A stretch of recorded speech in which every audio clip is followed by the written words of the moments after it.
Coach, you guys started out MAC play 1-1. What was your assessment of the first weekend of conference play? Well, two very different matches against two very different teams. Sometimes it's a challenging matchup because it's usually two very different styles of play and two maybe different even size of players when you go and play those two teams. But I really think in the two matches there were things we did well that didn't show up against Buffalo. There's things that we did wrong sometimes with Akron, but still, found a way to win.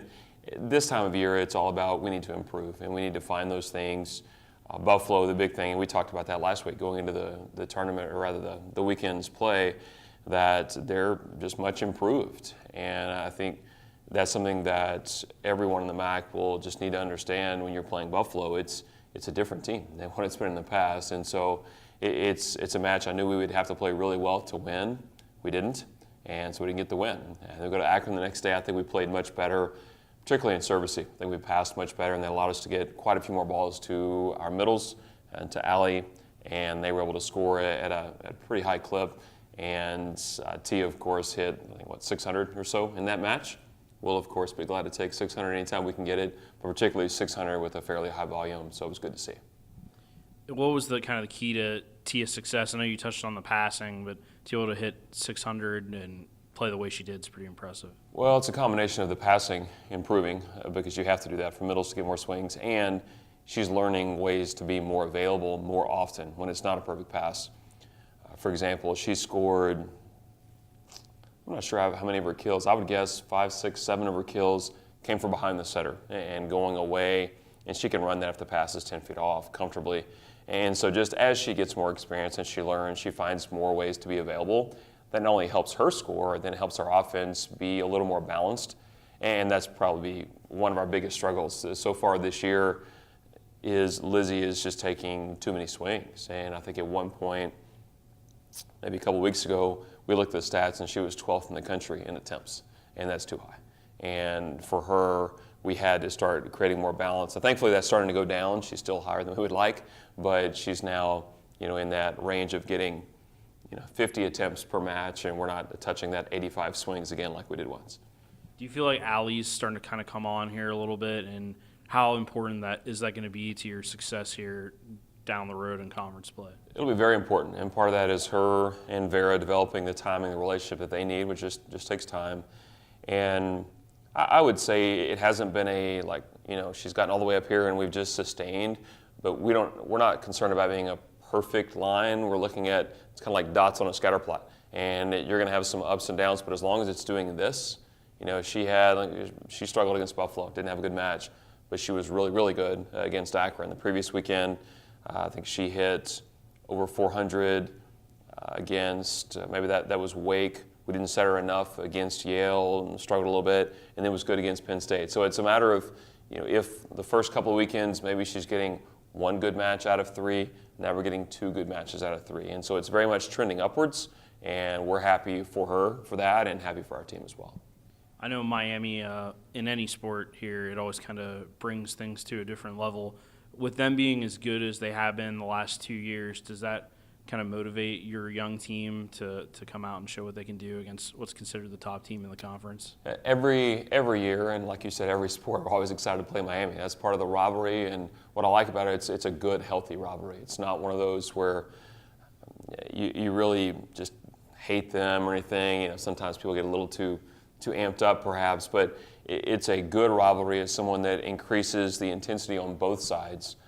But we have a high level of respect for them, for their players, for their school, for their coaches. I've known Carolyn, their coach, longer than I've known any other coach in this conference. Since well before I came to this conference, she came to tournaments that I would host. I would go to tournaments that she hosted, and so I have nothing but respect for them. And so it's the right kind of rivalry. It's what you would want college athletes to have that one team. They get a little extra excited to play every year, but when it's over, and we shake hands and just walk away with great respect for them.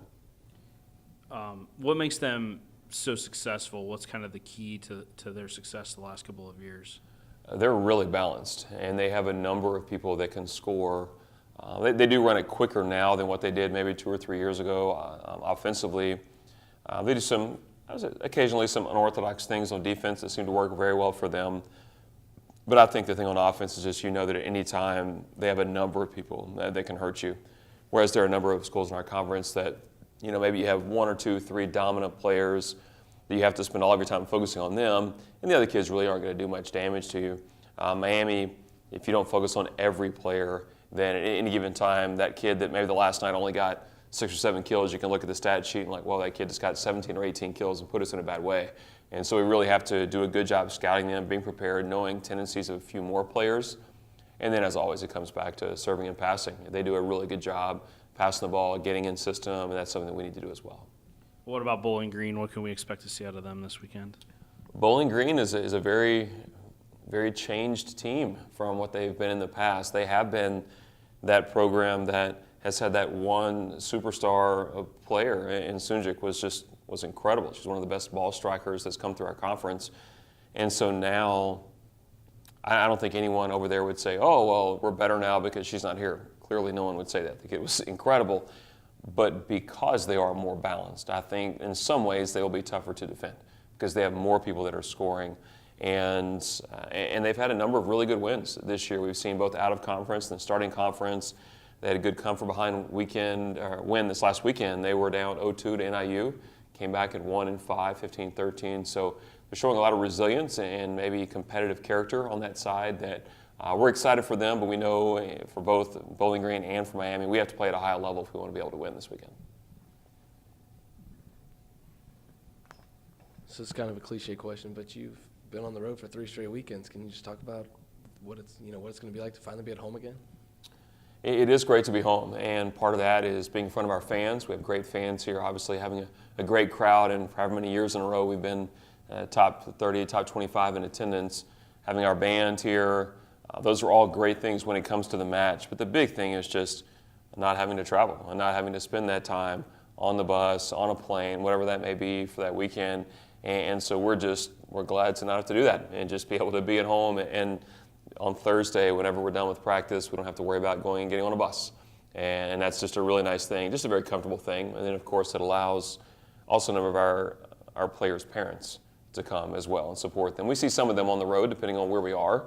But, of course, when we have a home weekend, then it's that much better. And I believe this weekend, if I'm not mistaken, this weekend is the once-a-year the rib cook-off and barbecue cook-off that some of the dads do.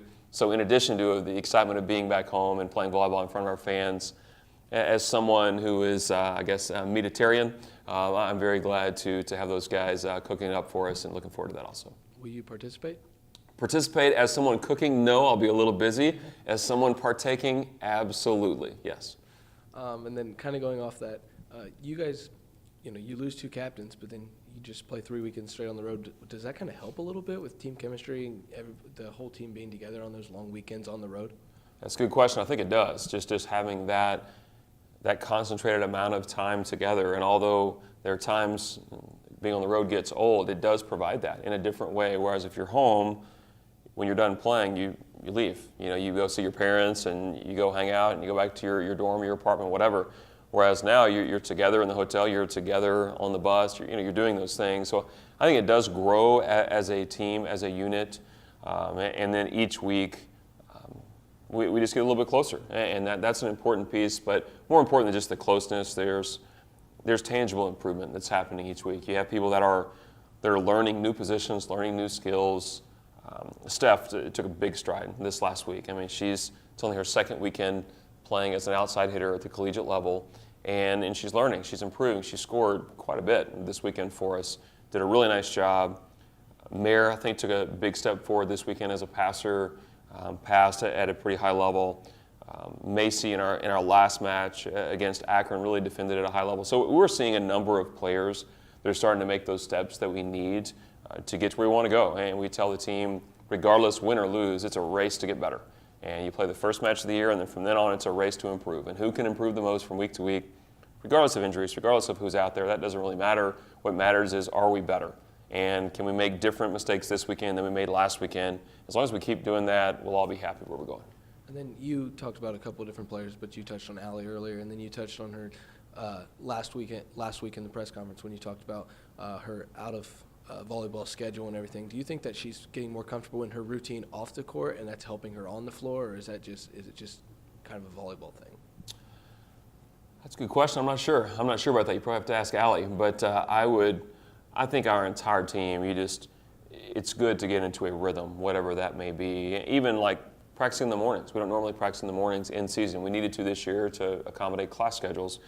And so we're doing that. Maybe that takes a couple weeks to get used to that. That's normally a spring thing, not a fall thing. But I think our entire team is getting used to the rhythms of what this season is. But we are glad, again, that this week's rhythm doesn't include getting on a bus on Thursday afternoon. Now, you said that she's having too many swings per match, but she had a match high in the win over Akron. Do you just continue to see that improvement of leadership from Lizzie that you've talked about since Katie and Jamie have gone down? She has improved without a doubt, and I think the challenge is just for us medically. We just need to watch her physically. When you take that many jumps, that many swings, she's also a jump server. She leads our team in aces, all these things. It starts to wear you down, and so we're just need to be very careful with her. But she's definitely growing in that role. It's not easy to go from a complementary role to being the primary attacker by a significant margin. And it's just a totally different mindset as far as how you go about attacking the game. Instead of looking for little moments, you're on at all times. And that's just challenging. And I think the end of the Akron match was probably a good reminder to all of us that we have to have more balance. She got to the end of the game, and you could tell she was just gassed. And so we have to, again, do a better job being more balanced and allow some other people to help taking some of those, quote, bad balls, some of those tough swings, so she's not getting every one and getting to the end of a match and just not being in a good way. All right. Thank you, guys.